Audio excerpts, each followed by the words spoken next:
अपनी बहू सुरभि और बेटे ऋतिक के साथ रहती थी।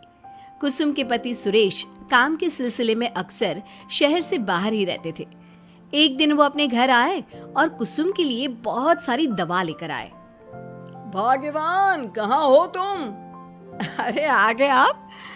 इस बार बहुत दिनों में आए, और मैंने आपको जो घुटनों के दर्द की दवाई लाने के लिए कहा था वो तो लाए हैं ना आप? हाँ, तुमने जो भी कहा था वो सारी चीजें ले आया हूँ। बस अब एक गिलास पानी तो पिला दो। सुरभि, एक गिलास पानी तो लाना। सुरभि जल्दी से पानी लेकर आती है। सुरेश सुरभि के सर पर हाथ रखता है और उसका हालचाल पूछता है।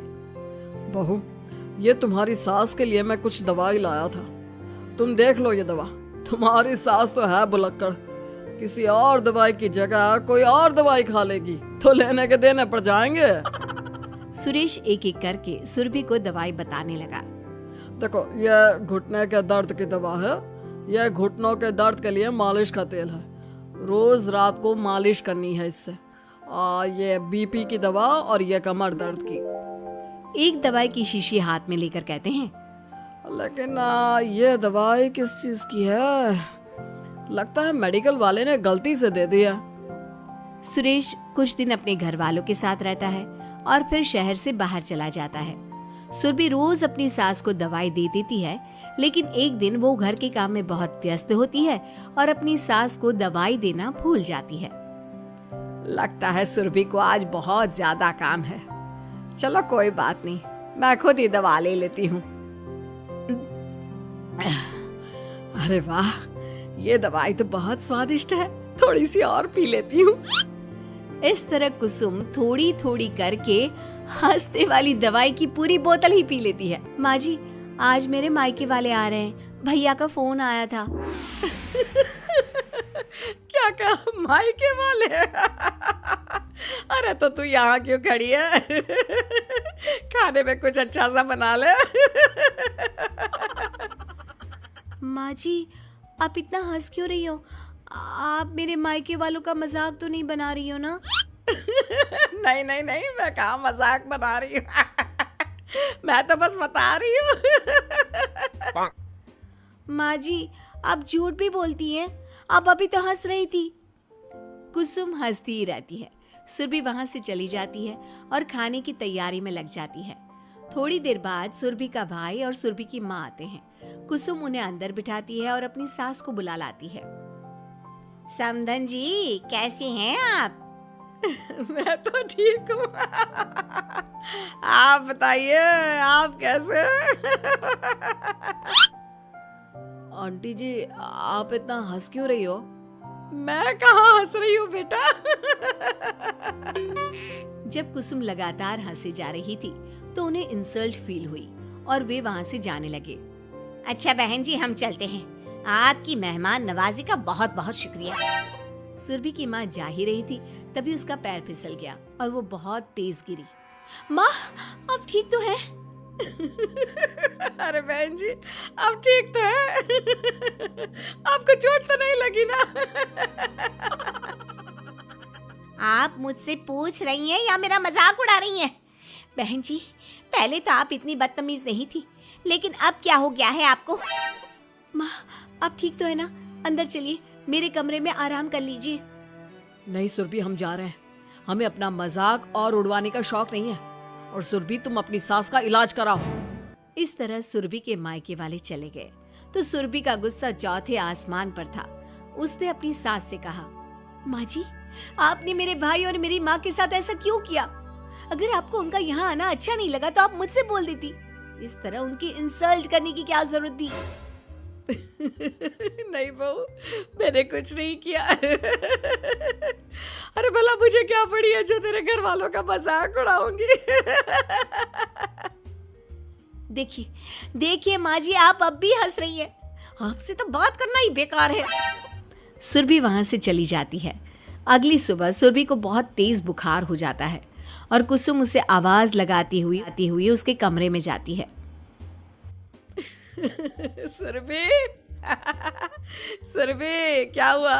अभी तक सो रही हो तुम? क्या हो गया? माँ जी, मुझे बहुत तेज बुखार आ रहा है। अच्छा ठीक है, ऋतिक को बुलाती हूँ। माँ जी मुझे बुखार आ रहा है और आप हंस रही हैं। अरे नहीं बहू, मैं कहाँ हंस रही हूँ।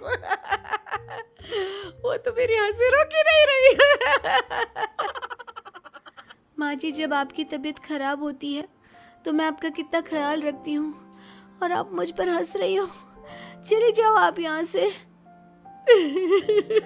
बहू सुन तो सही।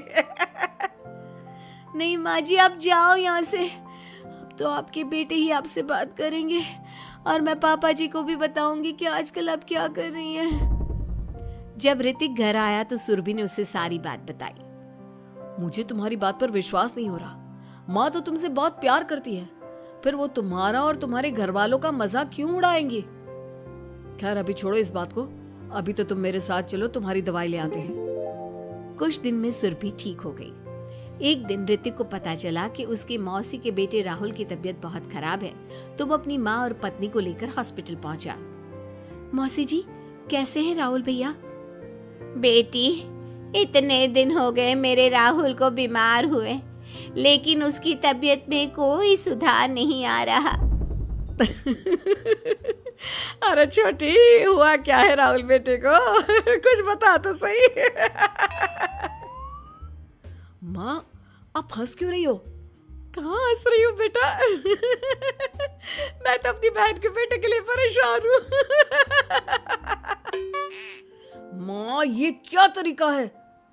रहने दे बेटा, ये तो मैंने सुना था कि मुसीबत में साया भी साथ छोड़कर चला जाता है। आज मैंने देख भी लिया। अरे नहीं बहन, मैंने ऋतिक और राहुल में ना कभी कोई फर्क नहीं किया। फर्क तो दिख रहा है कुसुम दीदी। अगर आपकी बेटी की तबीयत खराब होती तो आप ऐसे हंसती क्या? ऋतिक बेटा ले जा अपनी माँ को यहाँ से। ऋतिक बहुत गुस्से में अपनी माँ से बात करने लगा, लेकिन कुसुम तो सिर्फ हंसे ही जा रही थी। ऋतिक ने अपने पापा को फोन करके बुलाया और उन्हें सारी बात बता दी। बेटा तेरी माँ तो अपने घर वालों से बहुत प्यार करती है और वो बहुत समझदार है। वो ऐसी हरकत कभी नहीं कर सकती। जरूर कोई ना कोई बात है। कल मैं उसे डॉक्टर के पास ले जाऊंगा। शाम को खाना खाने के बाद सुरभि कुसुम को दवाई देने के लिए गई तो उसने देखा कि दवाई की वो बोतल तो बिल्कुल खाली थी जो सुरेश गलती से ले आया था।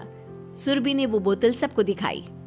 अरे ये दवाई तो गलती से आ गई थी और मुझे तो पता भी नहीं कि ये किस मर्ज की दवाई है। कुसुम क्या तुमने ये दवाई पी थी? हाँ जी, एक दिन जब वो काम में लगी थी ना तो मैंने ये दवाई पी कर देखी थी। मुझे दवाई बहुत स्वादिष्ट लगी तो मैंने सारी पी ली। माँ आपको दवाई स्वादिष्ट लगी? अरे आप भी बच्चों जैसी बात करती हो। ऐसे कोई भी दवाई नहीं पीनी चाहिए, इससे कोई बड़ा नुकसान भी हो सकता है। मैं अभी डॉक्टर से पूछ कर आता हूँ। ऋतिक डॉक्टर के पास गया और कुछ देर में वापस घर आकर सबको बताया। माँ ने जो ये दवाई खाई है ना, ये हंसने वाली दवाई है और माँ ने एक साथ बहुत मात्रा में दवाई खाई है तो इसका असर थोड़े समय तक तो रहेगा। उसके बाद माँ बिल्कुल ठीक हो जाएगी। अच्छा हुआ जो तू डॉक्टर से पूछ कर आया, नहीं तो हंसते हंसते मेरा पेट ही दुख गया है। तुम जब तक पूरी तरह ठीक नहीं हो जाती घर पर ही रहना और घर पर कोई मेहमान आए तो उससे बात मत करना। आप ठीक कह रहे हो, मैं ऐसा ही करूंगी। अब मैं बिल्कुल हंसूंगी। कुसुम की बात सुनकर सभी हंस पड़े।